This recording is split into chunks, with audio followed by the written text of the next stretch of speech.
At nakarating na po sa Panatag o Scarborough Shoal sa West Philippine Sea ang civilian convoy na pinangungunahan ng grupong Atin Ito. Para sa update, live nating makakausap mula sa Zambales si Elaine Fulgencio. Elaine, muli, umanong binuntutan nga ng Chinese vessels ang mga bangka daw natin?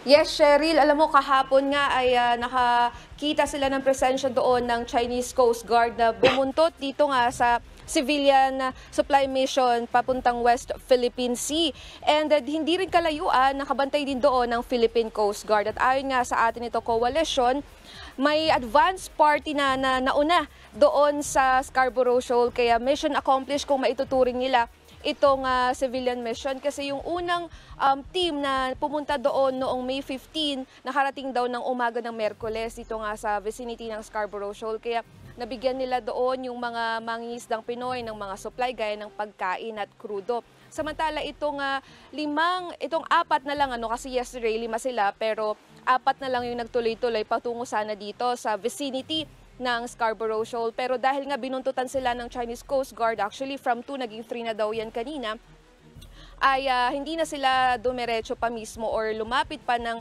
sobra doon sa vicinity nga ng Panatag Shoal o Scarborough Shoal, dahil nga syempre ayaw din nilang i-compromise yung safety ng mga volunteer na nakasakay dito sa 4 na pangulong. Cheryl. So ngayon pabalik na yung grupo ng Atin Ito coalition?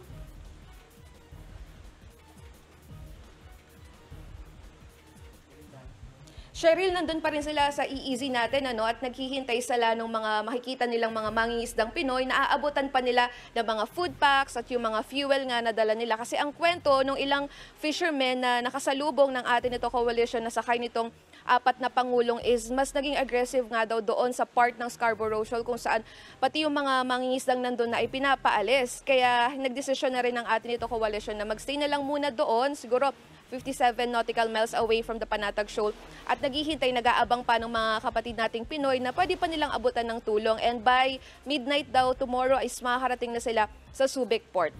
Alright, maraming salamat for the update, Elaine Fulgencio.